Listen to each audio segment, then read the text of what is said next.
2, 1. What's up, everybody? It's Dan from Atlas Lens Co., and we are joined by the illustrious Mark LaFleur from Old Fast Glass today. How you doing, Mark? Hey, everybody. I'm good, man. How are you? Doing great. Thanks for coming in. So happy to have you here. Thanks for having me. I don't know if anybody out there recently caught Mark's session on the Cinematography Salon podcast, but what a treat listening to that podcast. It was really good. Thanks, man. That was fun. And got to also give a shout out to everyone. We've got B here being our fantastic model. We've got Joshua running technical production. Aldis and Eric always helping out with making sure that we're in communication with everyone out there in the stream. And of course, Miet, always a pleasure to work with.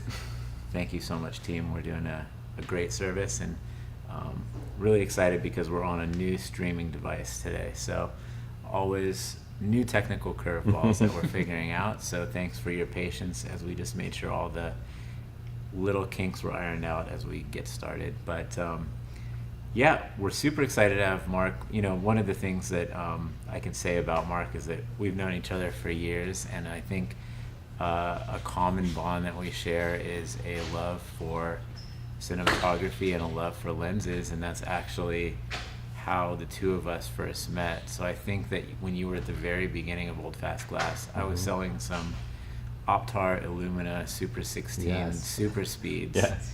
And I had those listed for sale because I'm always like buying and selling the weirdest little trinkets from my collection. And I had those Optars listed. Mark snapped those guys up. Do you guys still have those in the inventory? We do. All right, good. So you know where to get some Optar Illumina Super 16 lenses, whether you're using them on a updated Bolex camera or something else.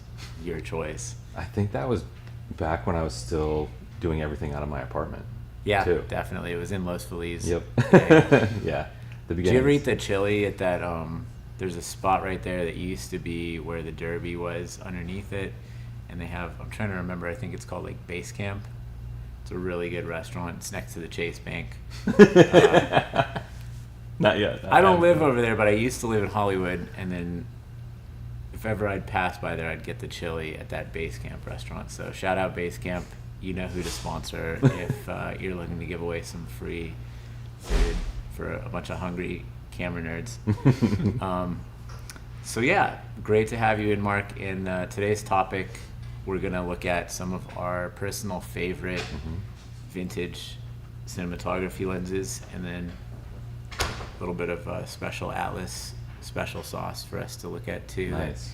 This is the first time it's being revealed. So those of us who are joining the stream just now, we've got Mark LaFleur from Old Fast Glass. B is our fantastic model today, and you're looking at us through a Sony Venice with a yet-to-be-released Atlas Orion series lens. So if you're curious or have any idea what this focal length of Atlas Orion that you're looking at us through is on this Sony Venice, drop a comment below and let us know what you think this unreleased Orion series lens is. And if you get it right, we will eat a hat. No, we'll send you a hat. And it's going to be a special edition hat too. So be on the lookout. Drop your comment below as to what you think unreleased Atlas lens you're looking at us through. And we're going to look at some of our favorites from our collection. So, you know, Old Fast Glass is one of the finest purveyors of classic lenses in the world. Thanks, right? man. Would you say that's probably, I'd say that's my estimation. I appreciate you saying that. I think we have a really solid collection. It's diverse. We definitely have a lot of vintage stuff out there. There's a lot of great shops that are doing what we're doing, but I do think we have one of the best collections out there. For Certainly sure. unique and service driven, which I think is like actually the key to everyone's hearts, is to be focused on giving people a really great experience, no matter whether you're just renting stuff or if you're just visiting and want to learn more. I think that's one of the things I really appreciate about what you guys do is educational outreach and communication with the community. So that's super cool. And we're gonna be doing like a collaborative screening pretty soon with a film called Beyond the Bolex. It's about the creation of the Bolex 16 millimeter camera family. So be on the lookout for an invitation for that.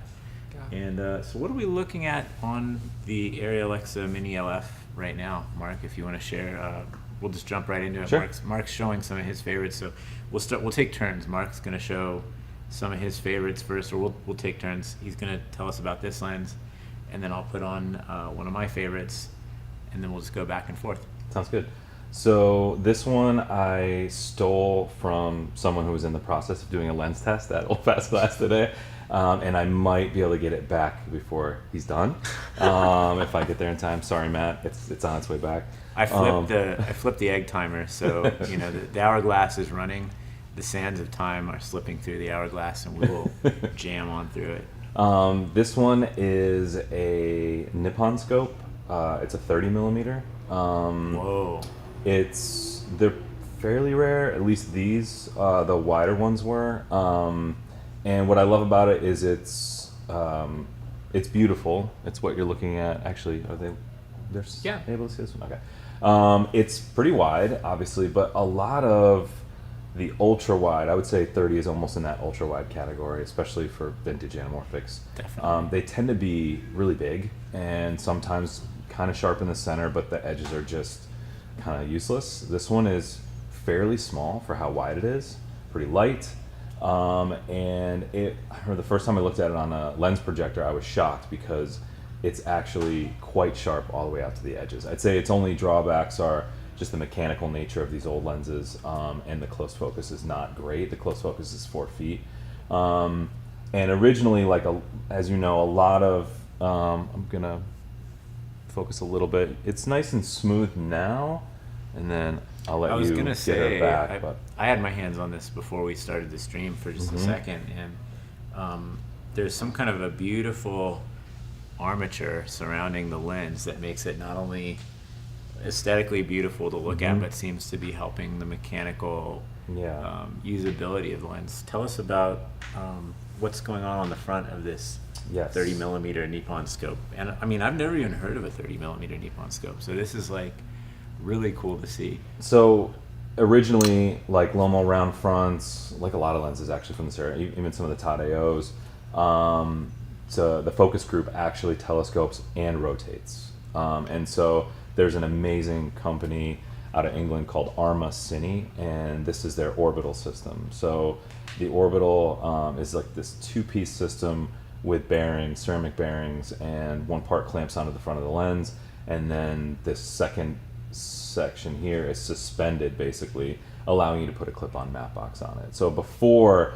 we had these crazy matte box setups where the lenses were sort of tromboning in and out of these structures we were 3D printing, and it was usable but not great, and you sort of ended up having to deal with a 6x6 matte box just to compensate for all that movement. Now you can just throw a 4x5 matte box on there, and it, even with the added weight, it focuses just fine. With a wide gear, if you have a wide follow focus gear on your motor, it won't slip off. So we love these lenses so much that we just wanted to make them a little more user friendly, and Arma had just released their first orbital for Lomo round fronts. That's kind of what was the inspiration for it, I believe. And we just started throwing all these other lenses at them. What about this? What about these Angenieux zooms? Because there's so many amazing lenses from the 50s, 60s, 70s that telescope and rotate, and this makes them all just completely user friendly. Yeah, it's not a rehouse. It's kind of using the original mechanics.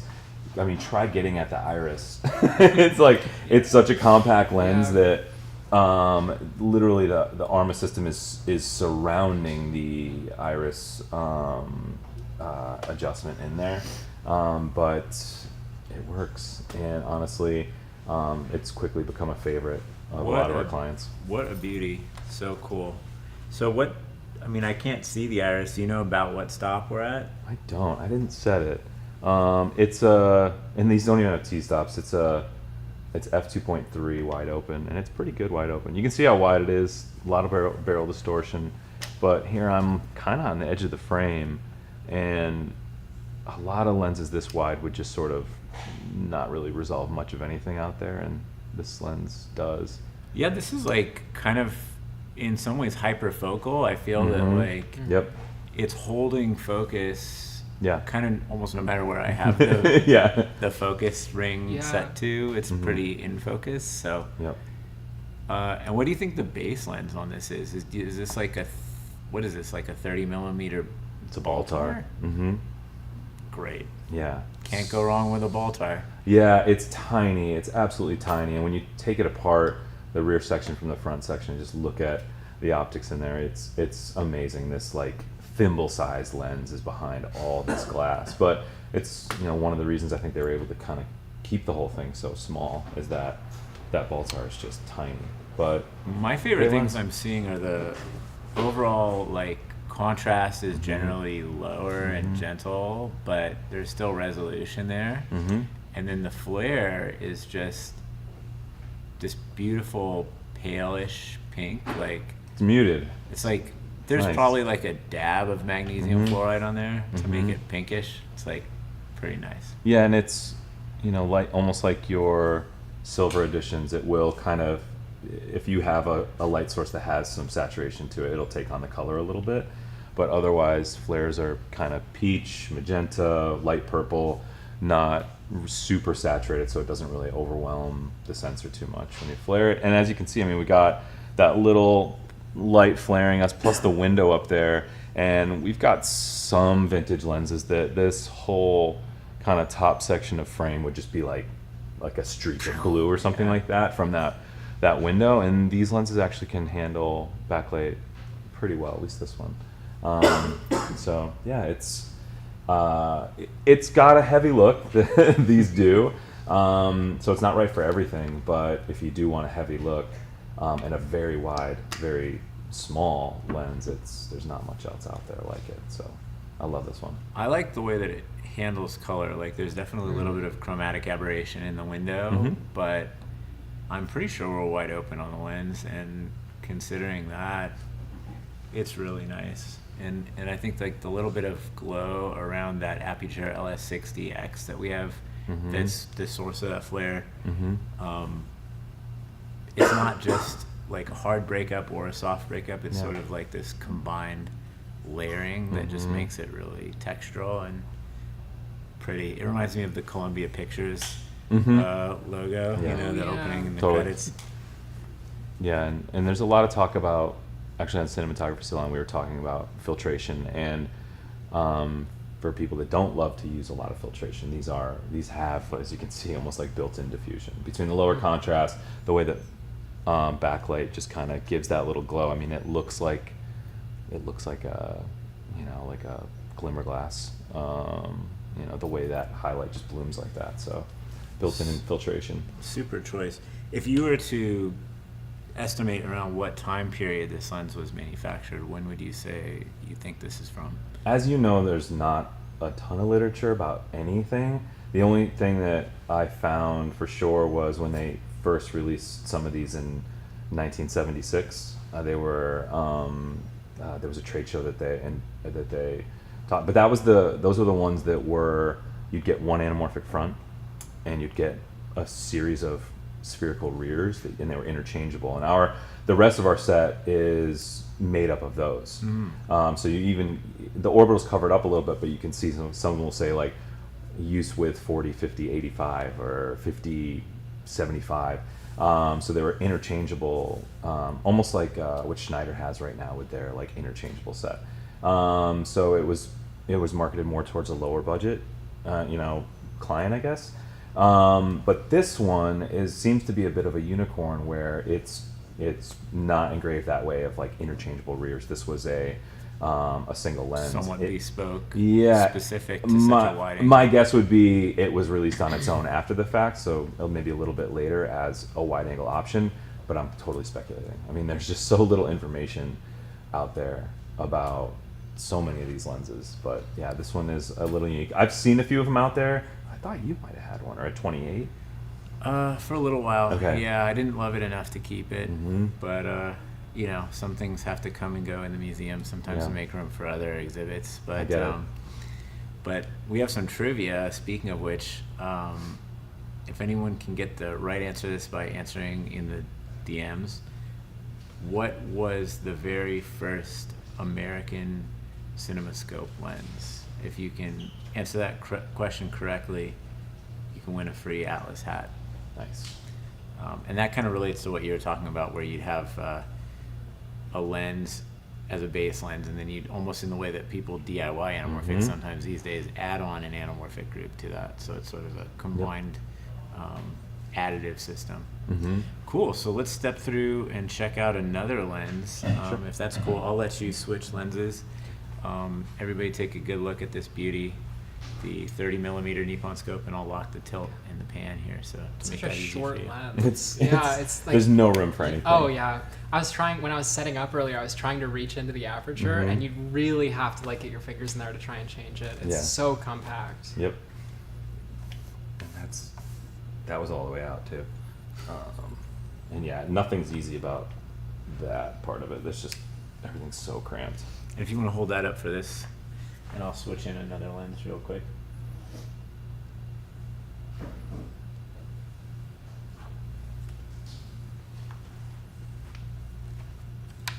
So we're gonna have to go to the LPL to BNCR adapter from C7 adapters here. So we're gonna go throwback to the BNCR mount system. And what I'm bringing out from today, some of you may remember this from our recent Barbie and Oppenheimer stream with the team, where we discussed two of America's cinematic favorites in theaters right now. And this is the Todd AO 40 millimeter anamorphic T2.3.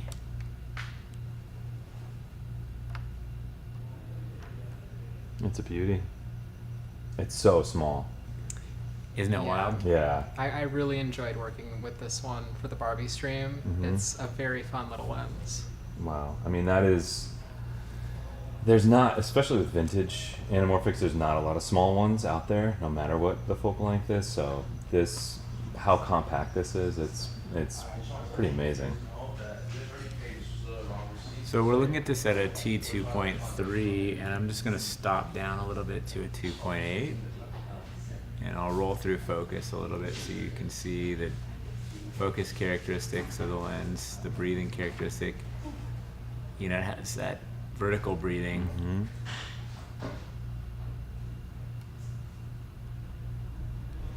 There weren't too many Todd AOs with this focus system.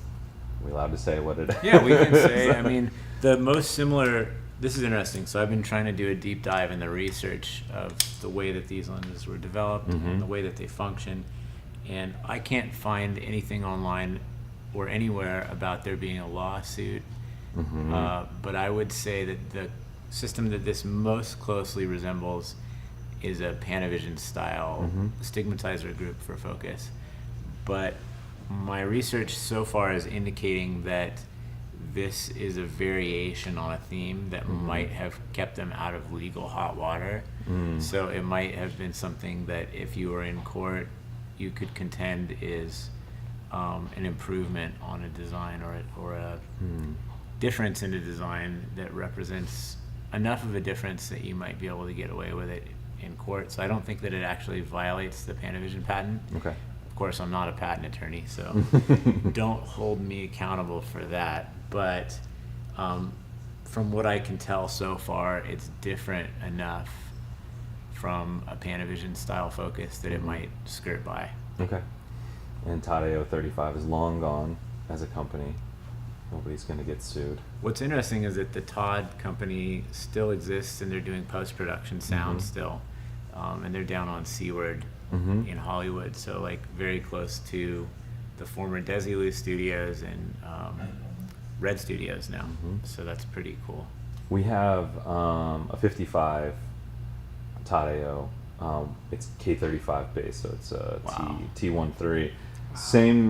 Same style focus system, rotating astigmatizers. But again, it's the only one. We've got ones that are like these Cinevisions, like these Nippon scopes that use a variable diopter. We've got another one that uses a completely different system, all Todd AO. It was sort of a mixed bag. of lens designs and the approach to anamorphic in general. I mean, the only commonality they have is the squeeze 2 times, but as far as how they focus and what glass is in there, it's all over the place. Cook, Canon, we've got 3 different styles of focus systems on our set, so it's cool. all over the place, but all gorgeous. Yeah, and I love this one, serial number 1. Yeah, 4001. Yep. Yeah, what a magical piece of cinema history. Our 55, I think, is 55.5 or 6 or something like that. Cool. I bet there's less than 10 Yeah. ever made of each of them. So Yep. kind of a magical thing. Yeah. There's not many things in general that there are that few of. You know, the idea of 4 or 5 or 1. I've never seen another one of these. Yeah, I mean, I think, from what I can tell, it's not a 40 millimeter Cook base lens. I think it's actually built around a Kinetol, which is, 37.5. originally and ostensibly a 16 millimeter lens, but will cover a 35 millimeter aperture. So, and judging by like the kind of fall off that you get at the edges in terms of illumination, I would say it probably is a 37.5 base lens. So Our Tadeo 38 is the same. It's a Kinetol 37.5. So they just stretch the number a little more for this one, maybe. But yeah. So it's funny. A lot of people out there will get caught up in that focal lengths, and well, if it's this focal length, how could it be that lens? And the companies were fibbing a little bit with some of these numbers. And it could change the back working distance. Like by the time you add the anamorphic groups in, you could be pulling the back working distance away from the flange. That your effective focal length is actually 40, or it could even be like 45. But going from 37.5 to 45, depending on how the overall effect of the front group works. So it's pretty interesting. Yeah. And I would estimate that this is probably from the late 60s, early 70s, but I don't have any way to give provenance of that yet. So. And it seems like a lot of what was being made, and if we look at, I brought a Cinevision out of Japan at the time, especially for like JDC, Tadeo, some of this stuff even just feels like prototypes. Like it really could have been 1 or 2, just trying to do something like, hey, what if you made us a 40? What would that look like? So I wouldn't be surprised if there were, a couple of these. Speaking of which, another piece of trivia for everyone out there in the stream. If you know the first name of the Japanese engineer who developed the Shiga optics, drop that answer in the comments, and if we don't get it by next week's stream, I'll reveal that piece of information. There's like 100 people in their Cinelens manual Like- right now, just like Go through the patents, the Japanese patent filings. That'll be really fun. Yep. So yeah, thanks for taking a look at our Tadeo 40 millimeter. I'm gonna switch over, and while we're switching, we'll let you put up a lens, and then we'll see if there's any questions from the audience that we can take. Should I take off the BNCR mount? I think that's the only Yeah, one except for maybe That other mystery lens that Yes. we're gonna show a little bit. Okay, I'll let you put up a lens. I'll put the PL mount back Okay. on, and then all this. You have a question or comment from the audience? What's the lowest stop on that lens? The lowest stop on the Tadeo, in terms of lowest darkest, the widest open is a 2.3, and the darkest stop on the 40 millimeter Tadeo is a 22. So we got 2 weapon calibers here, a 38 and a 22. These are my choice of weapons. Yes. Visual destruction, not mass mutual destruction. Much better. So here is Cinevision 85.14. Am I going to need to move back here? Or Maybe we can leave it at 1.4 for a minute just to see how kind of wild it looks. Oh, this is really super cool. Whoa. So this has got great. I'm gonna throw the ND a little deeper to help us out here. So you got a super speed Cinevision here. Mm-hmm. Yeah, baby. Okay, look at that. Whoa. Wow, this lens slaps. So, and this, we could go crazy. This should cover open gate. If you, I don't know. Should if we you do wanna it? Mess Let's around do it. with Why it. not? Yeah. See a little more of I the mean, frame. dang. So these are a favorite. I try to be objective, but these are a favorite of mine.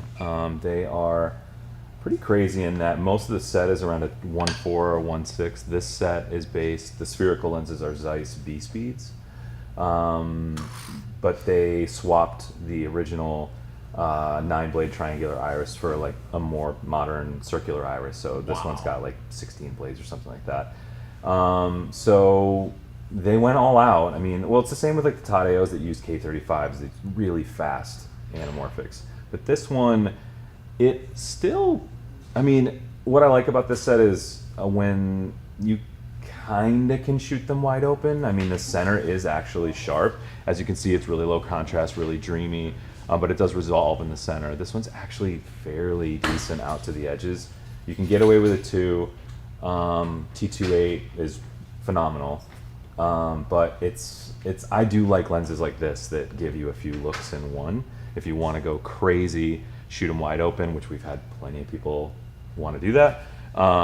You can, or if you have part of your project that needs a dreamier look, you can do that, or you just want super shallow depth of field. But if you want a more conservative look, a little more usable look, especially if it's something more long form, stop it down to a 2.8, and you're not fighting the lens. You can point it against a window, and it's resolving plenty of detail. But if you open up all the way, it's pretty crazy. Are you wide open right now? I believe so. Yeah, we're at a 1.4. Mm-hmm. This lens has me going full Owen Wilson right now. Wow.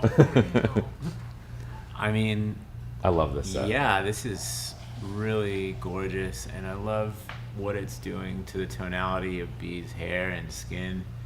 It's just like you can still resolve things, but the contrast is not only smooth, but there's a little bit of spherical aberration, but just in the right way. It's like just a nice touch. Should I stop down a little bit to You show can. how it changes? Yeah, I mean, So I I'm think gonna go to a 2. I think they're gorgeous at a 2.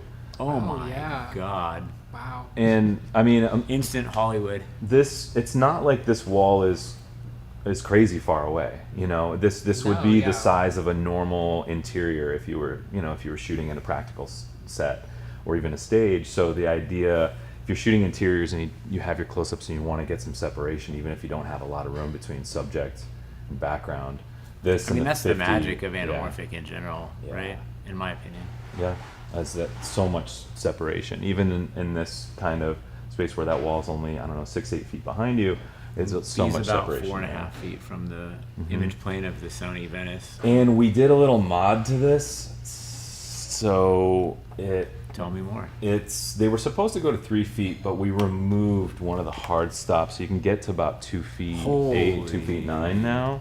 So you don't need diopters as often with the 85. And this is an open gate. We can still Yes. crop into Super 35. Yes, exactly, and yes, open gate coverage on the 85. The Oh, yeah, 50 is close, definitely well beyond Super 35, and the 50 you can easily shoot wide open if you wanted to. Also, it's madness. I don't know if I'm sharp there, but That's nice. Smart. Smacking. yeah, I love these. It's one of the first sets I ever acquired, and I just started shooting them anytime I was shooting anamorphic. These were my go-to set, and they're still maybe not my favorite, but one of. It's hard to pick favorites, and the mechanics aren't bad. Like, your gears are here. You can just put a standard follow focus motor. The front telescopes, but you can put a clip-on map box. Your gear doesn't move, so it's a completely modernized set in that way. So they're really easy to live with too. Most people, when they first see them, they're like, "Wait, what am I doing here?" This But is beautifully you can do it. maintained too. Like, yeah, like you were saying. Did you have to emerald on the threads? they, That little, it's got Flare, that pink yeah. Barbie style flare, like the Tadeo. yeah, we've had to bake the threads probably on every lens 1 or 2 times. I mean, these are 40 Yeah. years old. It just feels but great. it feels good, right? Yeah, it just feels really nice. So that's a testament to the maintenance, and I think one of the best things that you guys, it's a service that you do to our industry and to these, beautiful pieces of cinema heritage. And this just actually came back from a feature, so this is like 4 or 5 weeks nonstop. Still feels pretty good. Still looks pretty good. We're gonna send the 35 in to get a little tune up. But yeah, that's what I love about this set too, is the Nippon scopes that we looked at. If you got to kind of hold them, they're a little bit impractical in some ways. The housings are, they're cool, they look gorgeous. These are really easy to live with. So like I said, this just came back from a feature. So if you really want like a unique look, really gorgeous look, a crazy fast lens, but also something you can live with on your set that your AC is also going to be happy with. These are awesome. They're so easy to live with, and I'm down with this lens. Yeah. You don't need any filtration. no, it's pretty perfect. What else is in this set? It's probably the most standard is a 35, 50, 85, all based on B speeds. We got lucky, and I was able to find a 25. I'm not 100% sure what the spherical glass is in it. It's a T19. I don't know how accurate that is, but it's nuts because the ultra wides the Atlas is making right now, the 21 and the 25. It reminds me of those with that heavy barrel distortion, almost fisheye-ish on the edges, but somehow the center is still really sharp. It's wild. I think it's more extreme, I'd say, than your 25, and obviously more vintage. Yeah, our but 25 is really controlled, but our 21 is meant for those who really Yes. want to go wild with more like that. barrel distortion, like Mhm. music video aesthetic. Yep. So truly a fisheye anamorphic, the 21. Exactly. And the 25 Cinevision is like that. But people are usually surprised how sharp it is in the center, and then everything outside of that, like center third, like forget about it. But Is that one of the ones with the square front element? it's not. So they Wow. made a bunch of those. It seems like they made far fewer of the ones that are completely rounded. So it's a little more matte box friendly, and it's like this where the gears stay in position and the front just telescopes in and out. It's 6x6 filters only, and the front element is just massive. But I should have brought it. Sorry. Got something to talk about next time. yes, we but could do a it's- battle of the it's ultra fun. wides. Yes. So we could bring out vintage ultra wide lenses, and then some of the modern ultra wide lenses that we make, and just sort of like compare. So there's a new That'd be museum fun. acquisition we have, which is a CineoVision 22 millimeter. Nice. But I have to think that this is actually a Lomo square front Mhm. anamorphic that was either rebranded CineoVision in India, so it could be a Mhm. bootleg CineoVision, or it could be an authentic CineoVision that's built around Soviet optics. Is it the small squared front one It's a or the massive one? square. That lens, I've been wanting to get my hands on one of those for years. I'll bring it out later, but Okay. we could do a stream next time, like Okay. maybe in a couple weeks or something, where we look at ultra wides just Done. for fun. Yeah. Oh, yeah. All right, That'd be killer. wild. Can't I wait. love it. Yeah, this one's. I love these. Wow, what a treat. Okay, should we swing to the next lens? It's maybe my turn now. And Sure. Cool. Do we have any questions or comments from the audience? All this while we swap, and I'll pass that Got to it. Say the you. name of that lens one more time. This one, Yeah. CineoVision 85 millimeter T1.4.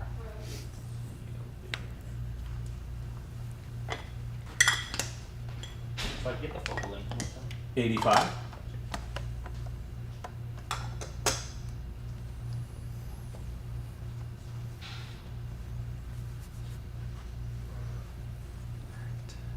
So what's up next? I'm sorry. babe. Now I'm reloading the settings here on the camera. We have a Dially scope, 50 millimeter. So, sorry B, this one has Oh yeah, big time mobs. mobs. But I can fix It's that a good little to- bit. To be able to talk about that. Gotta compare it, right? Yeah. So, shout out in the comments if you know what mumps are, and I'm not talking about a disease, like an actual disease. I'll just jump right into it. There's no prize for that one. So yeah, this is a French anamorphic lens called a Dially scope, and the base prime lens on this is a Kinoptic apochromat, which is one of the lesser known but should be more celebrated Yeah. optics in classic heritage of cinematography. And the apochromats just have really amazing color correction qualities. And I just switched down to a 1.8 D squeeze so that it, B looks more like she does in real life, more awesome. And I'll take off the ND, just go down a little bit to let a little more light in. So this is a T2.5, but actually, let's see. Oh yeah, Yeah, you had a little bit there. Okay, there's the mark. Okay. So yeah, that's at a 2.5. I'm gonna go to a N6 to let a little more light in. And you can see, we'll tilt up and look at the flare a little bit. You can see sort of a sunburst flare and some internal reflection in the optical system that's giving us those beautiful eyelash rainbow situations there. Some people love that, some people hate that. Personally, I like it, but depends on the job, right? I think anything as long as there's not too much of a good thing. I've seen some where it overwhelms the image completely and can be distracting. I don't find this distracting at all. It's pretty muted. It's controlled. The spherical sort of starburst flares around the light source, around that Aputure LS60X really appeal to me. Some people stills photographers tend to love that stuff. It's like a different aesthetic than what we do with movies, where they're like, oh, I want the one with the iris blades that chop into the image more to give more of a starburst. Yeah. Whereas we're in cinematography typically like, yo, I need round bokeh. Don't mess with my bokeh unless we want to mess with a bokeh. Yep. It depends on the job, right? It's and that kind of stuff is so subjective. I mean, we just rehoused a set of super speeds and we swapped the original 7-blade iris for rounded irises, and we had someone that was kind of sad about it. Like, no, like, what are you doing? How could you get rid of those? And I get it. Everyone has their opinion. Nobody's wrong. We like what we like, but that's why we have so many lenses. I mean, there's probably people watching now that have maybe not heard of some of these, and this is just a small amount of what you have sitting on those shelves over there. But that's why we have so much variety. Everybody's different. What people like, it's gone. Speaking of which, if you're in Glendale, California, or anywhere nearby, every Wednesday, we have an event called Wednesday Lens Day, which is a community-centered event where we welcome people into the building. You can check out all of the lenses that we make and sell now. You can check out the Anamorphic History Museum, where we have a ton of heritage optics. You can talk about the history, see the history, and experience it firsthand through the lens of time, if you will, and grab a free coffee and some snacks and just enjoy hanging out. You can bring your own lenses, you can bring your own camera. We have tons of cameras here, so it's really meant to allow people to come test lenses, try lenses, talk camera, talk shop, and just meet up with fellow filmmakers and hang out. That's great. So I know it's hard to get away from work, but if you ever have a chance, definitely got to come down to a Wednesday Lens Day and For sure. have some coffee and maybe some crepes if it's a good day. Yeah, and I'll try to bring something unique. Oh, sweet. Yeah. Love that. Yeah. My favorite part of Wednesdays is whenever people want to see the vintage lenses. I love to pull them out and put them on a camera for people. You do get some impression on the stream of what these look like, but seeing them in person is a whole different story. Definitely. Yeah.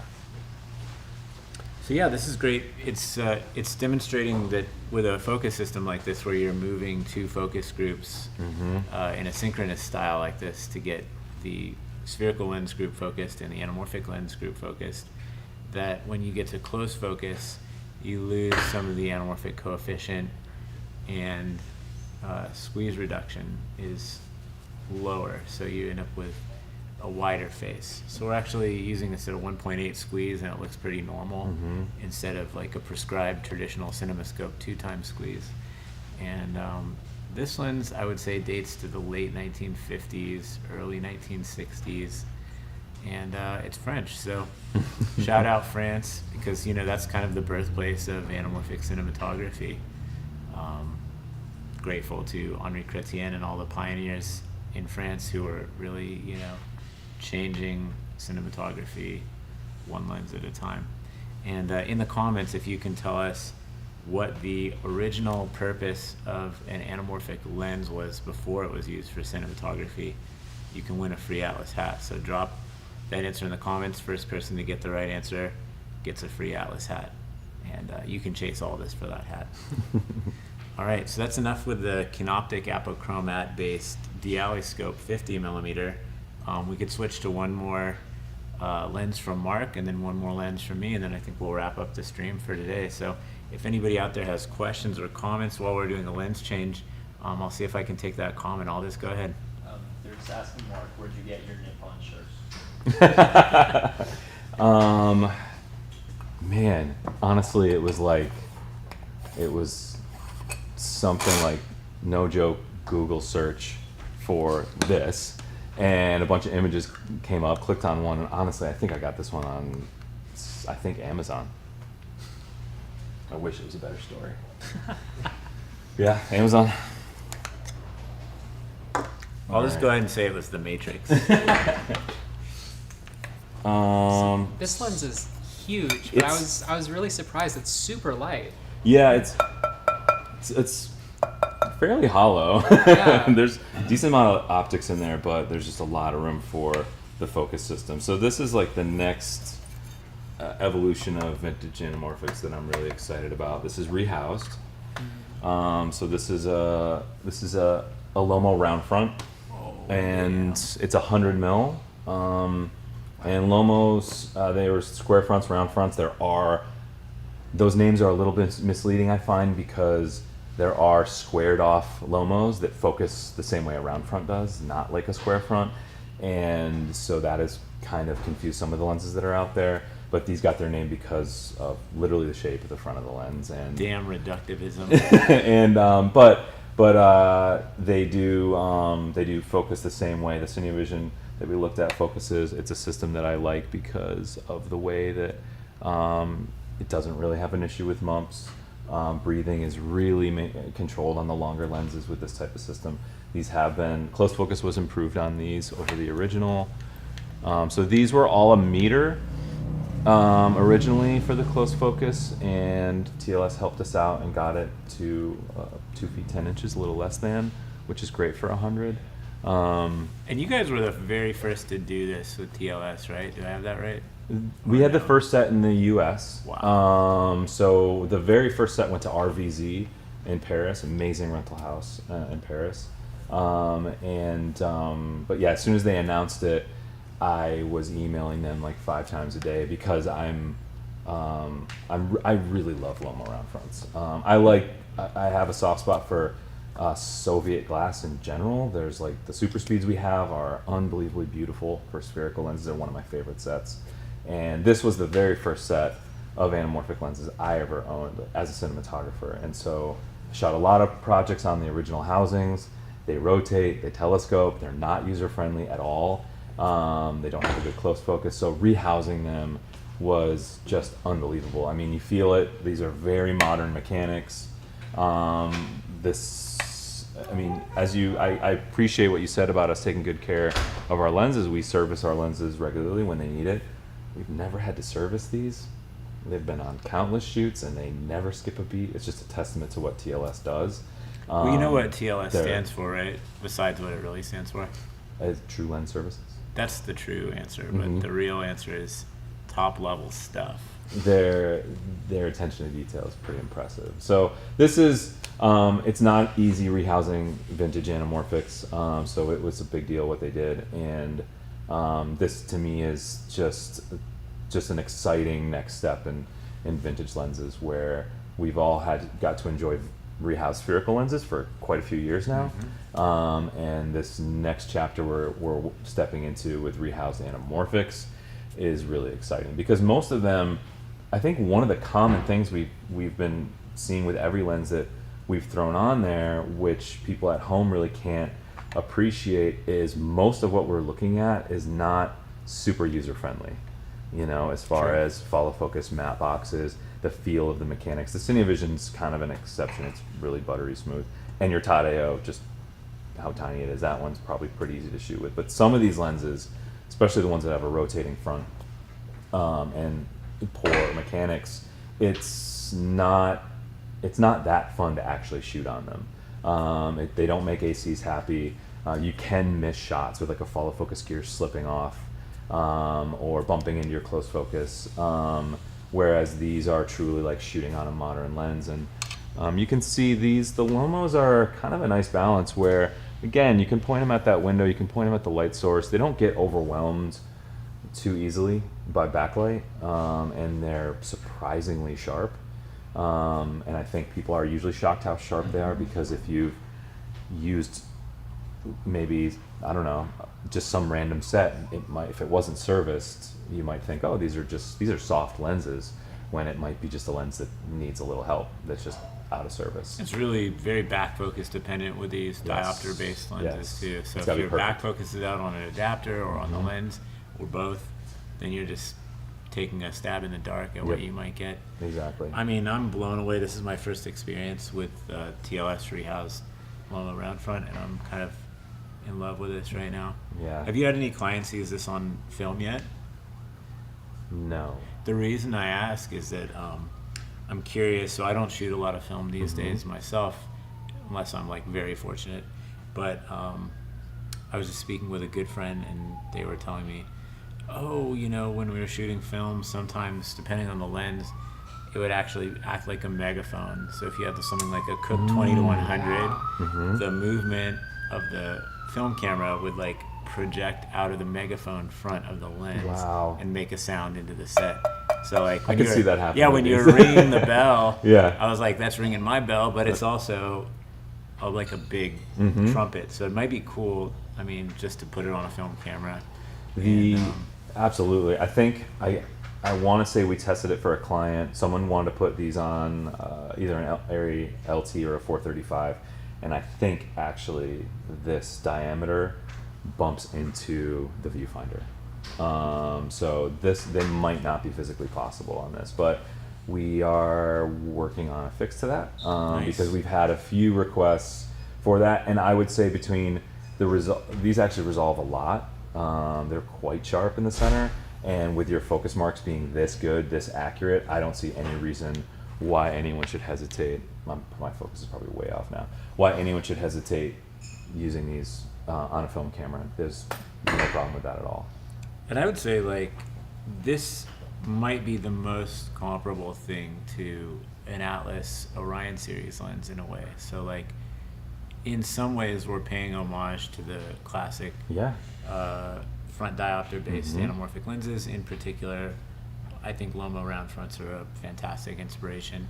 And while we were talking, I just switched the camera over to LF open gate mode so you can see what kind of image circle this has, which is, you know, massive, just like that 85. Yep. You know, once you get into the more telephoto focal lengths, oftentimes you can cover an open gate sensor in LF for, you know, VistaVision full frame, whatever you want to call it these days.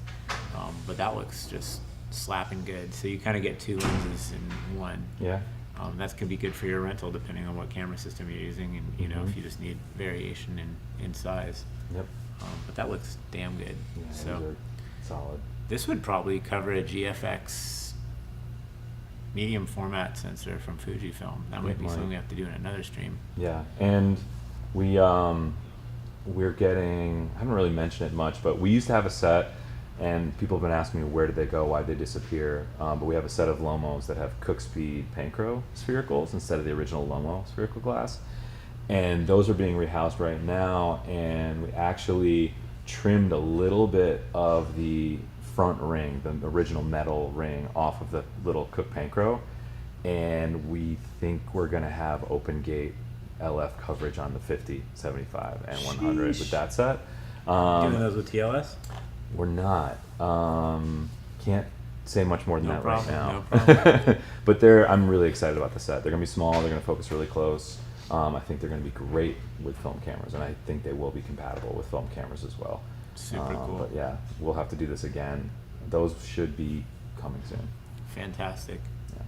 Wow. So we'll swing to one more lens before we sign off for the stream today. But if you have questions for Mark from Old Fast Glass, or myself, or B, or our team, shout out in the comments. Let us know what you'd like to see or ask while we're doing a lens change. And so grateful to everyone that's tuned in today. So grateful to you, Mark, for joining us. It's been a blast. I'll Love let you this. take this beauty off, Okay. and I'll grab the next lens up.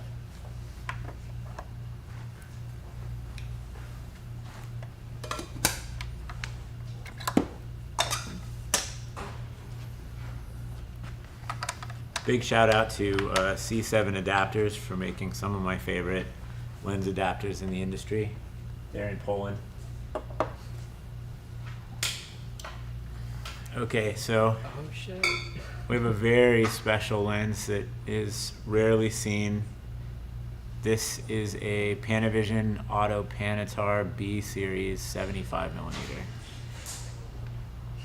And so this is like, you know, one of those heritage optics that is just rarely seen and, you know, not appreciated enough. I mean, I think everybody sings the praises day and night, but you don't get to see these that often. So this will be a special little treat for Yeah, us to they're look at. I'm gonna not- make sure we're in the right mode. Not rarely seen outside of Panavision.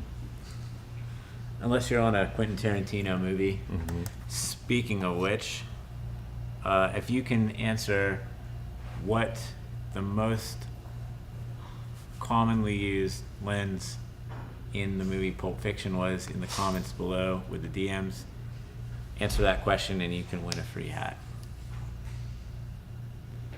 Okay, so we managed to compose this so that we're just at the right position right out of the gate for the minimum focus of this lens, which is right around 4.5 feet. So That's honestly the only negative of these lenses. They are so they're still today sharp. They're gorgeous. Breathing is. I'm guessing this is rotating astigmatizers. Is this? yeah, all auto Panatar lenses, at least to my knowledge, use counter-rotating astigmatizer systems to create the cylindrical focus for the anamorphic group.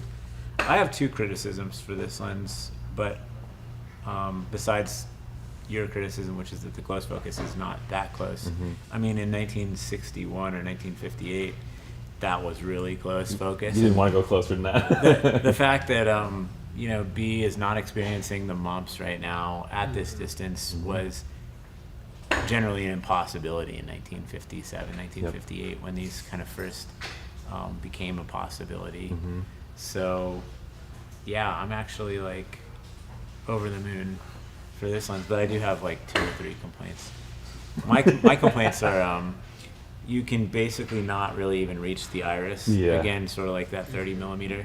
Even though we've got a nice beefy body to the lens, it's really hard to get your finger in there to adjust the stop. So, do you really need to stop down more than a 2.3? Don't do it. I don't need to. I don't care. That must Sometimes have you might need to. But integrated with the camera. So was the adjustment made through the camera? I think that you would just use like a toothpick or something. I don't think you would control it with a Mitchell camera. So these were originally intended for the studio system Mitchell cameras that would be at places like MGM, 20th Century Fox. All the studios would have an integrated camera department. And one of the things that's often overlooked as far as the history of Panavision and cinematography is that prior to the advent of Panavision, rental houses were not really as much of a thing as they are today. Mhm. And so in many ways, Panavision broke that monopoly of, you know, vertical integration where the Right. studios would each have their own camera department. And I see like there's some sort of changes overall that we sometimes overlook in the industry because we're so focused on where we are right now. But they say history is a closed circle, right? So we're doomed to repeat what we've not learned, right? So there's always things changing, but I feel like you can kind of predict what may be upcoming trends based on looking at the past. Yeah. And you know, in many ways, like the advent of anamorphic cinematography comes from people staying at home watching the Netflix of that time in the 1950s, which was television. So that was the first streaming where they hadn't really figured out all the rights for distribution, but they were just streaming things, and maybe actors were not getting the residuals, writers were not getting the residuals, things like that with television, with early broadcast of movies.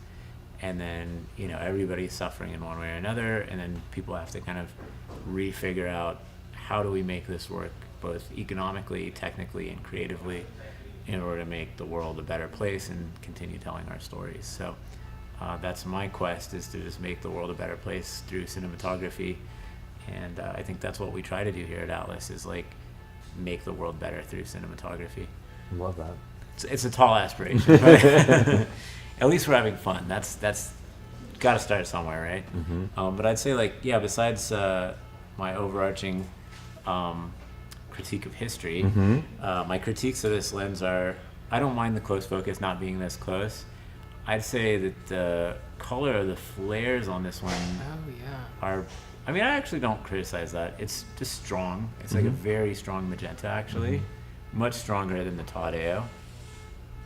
If you go back to the light, all those little like butterfly wings or whatever that like just come off your light source, I love that about the way the astigmatizers just sort of give this, yeah, there you go, give All those focus through to those continue diagonal showing streaks. And it's so amazing to look at these and the C series, the G series, the E series, the T series, just to see the progression of anamorphics at this company. But even I back like to to think these, of these as they're like, still amazing. I like to think of these as sort of the paths of protons and electrons around an atom. So I think of it as the atomic age anamorphic lens with the atomic age visual quality of the flare. Mhm. It's like this Yeah, beautiful, yeah. like mid-century Totally. atom Yeah. aesthetic revolving around the light source. Mm-hmm. And yeah, my only other critique is like, besides having a hard time reaching that iris, Mm-hmm. would be that the iris is hard to reach and the flares are a little strong, Mm-hmm. quite Yeah. saturated. But overall, what a smacking lens. Yeah. And I'll it's put this amazing. in open gate just to show what that looks like too.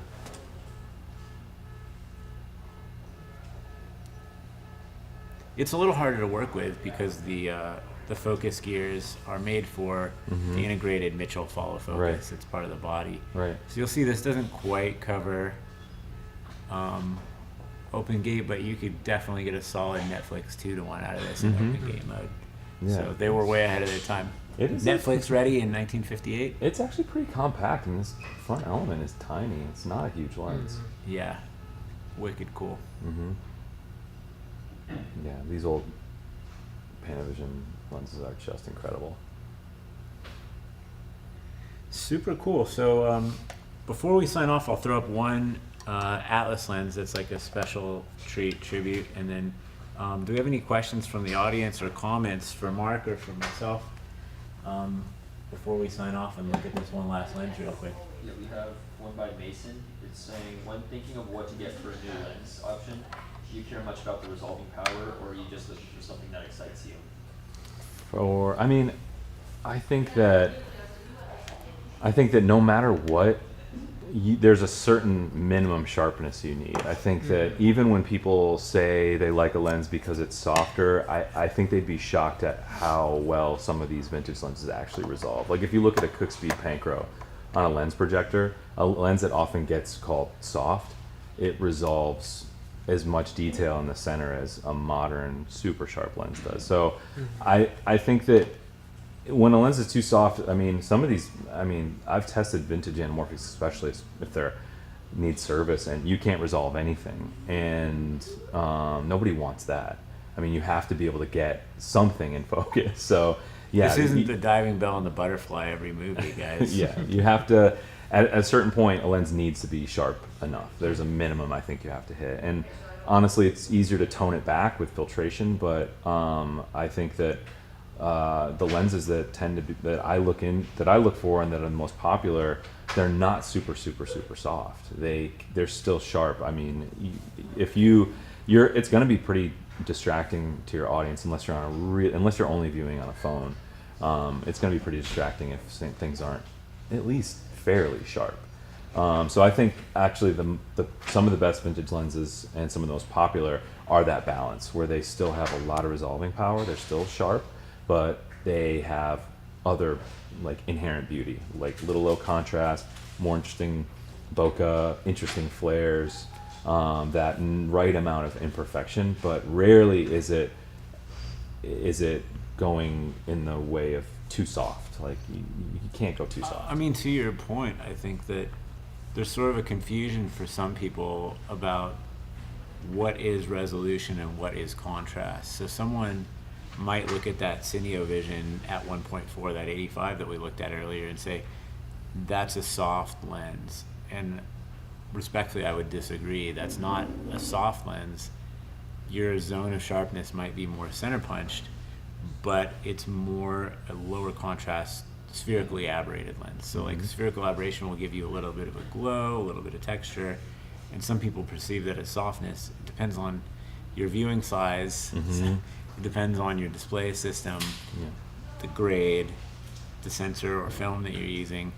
But to me, that's like a pretty well resolving lens, as you said. You know, you want to resolve an image, but to have some diffusion in terms of the overall contrast level of the image is something that's related to resolution, but not directly sharpness or softness. So that's an easy word to say, oh, that lens is soft, but it's hard to get into the nuances, right? And that's like part of what makes lens tasting like wine tasting in a way, is that not to like be too pretentious about it, but there's different qualities besides just sharp, soft, day, night. You know, it's there's a lot to these. Yeah, and you can get, like you said, you can get tricked by it, especially if someone's watching today with all that compression on a small screen. It's really impossible, I would say, to tell how sharp something is.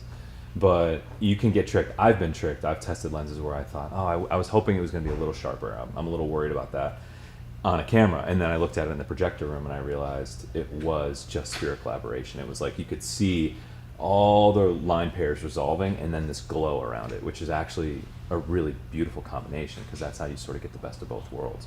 And you can usually put that contrast back in the grade. It's one of the easiest things to adjust, especially adding contrast, and it will really bring back as much of that sharpness, perceived sharpness, as you want. So yeah, but to me, especially with vintage lenses and modern lenses, it's the balance. You don't too sharp, maybe not, but it also, you don't want a lens that's super soft. It's not really going to work. So that being said, we have a very special Atlas lens. It's a one-off build that we've got on the Alexa Mini LF today, besides the special one-off build that you're looking at, which is a forthcoming lens on the Sony Venice that you're looking at, Mark and B and I on. So if we can switch over to this camera, we can show you a very unique one-off Atlas Orion build. And what is it you're seeing with this one, Mark? So we're about 4.5 feet from the lens to be. I mean, I think the thing that's jumping out at me the most is the magenta pink lens flare. Yep. I mean, I know I've had Atlas anamorphics for a long time, and generally on your standard series that would be cyan blue. Your silvers, it would be pretty neutral, or just, you know, keep the color of the light source. But this is really nice, especially with what B's wearing. It kind of like complements the scene completely. That's great.